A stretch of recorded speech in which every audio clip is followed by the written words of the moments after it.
Tanggal yabang ni Tyrese Haliburton kay Ja Morant, pa-trash talk pa, eto tuloy ang ginawa sa kanya ng Grizzlies superstar. Iika-ika mga idol.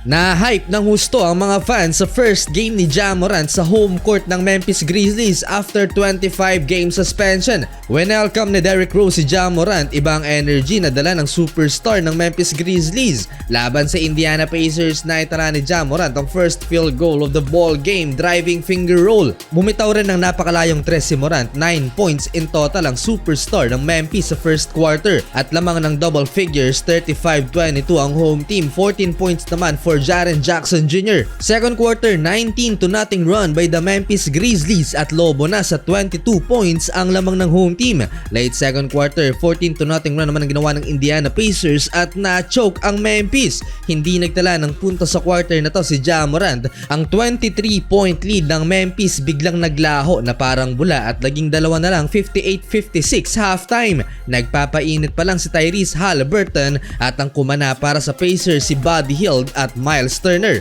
Start of third quarter, first points ni Morant since first quarter, lefty layup, sumabay pa si Tyrese Haliburton. Sumagot naman ng deep 3-pointer ang superstar ng Pacers, sinundan pa yan ng slam dunk sa open court. Under 10 minutes at another 3-pointer na naman for Tyrese, na-hype na dahil lamang ng Indiana Pacers. May paangas at patrash talk mga idol, patalon-talon pa nang bumalik sa bench dahil napatawag na ng timeout ang Grizzlies.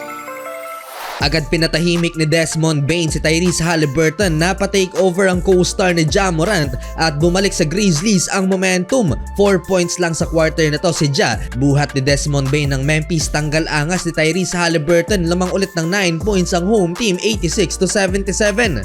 Start of fourth quarter, Ja Morant again ang unang nagtala ng puntos, driving layup and one. Palubo na ulit ang laman ng Grizzlies, instant ang karma kay Tyrese Haliburton, pinalamang lang pala kanina. Panandali ang saya mga idol, hindi man ganun ka-explosive si Ja Morant sa game na to. Tingnan nyo naman to mga idol kung paanong ma-attract ni Morant ang depensa. Parang magnet, talagang bumibigay at nagkakarambola ang depensa ng kalaban pag-aatake na si Ja Morant. Drive and kick, wide open 3-pointer ni Santi Aldama mula sa assist ni Ja Morant. Eto pa, alley-oop dunk na naman mula sa assist ni Morant, 97-81. Under 9 minute remaining, Ja Morant smooth step back jumper, mintes ang tres na yan pero may foul. Iika-ika si Tyrese Haliburton ng mass sprain ng kanyang ankle. Nakabalik pa naman sa game si Hali. Simula ng magyabang, inalat si Tyrese Haliburton, back to 17-point lead ang home team entering the last 5 minutes of the game.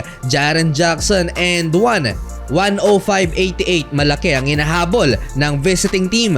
As 3 minutes, double figures pa rin ang lamang ng Memphis Grizzlies at hindi na yan nahabol pa ng Indiana Pacers. Sa uli, panalo mga idol ang Memphis Grizzlies, second straight wins simula nang magbalik si Ja Morant.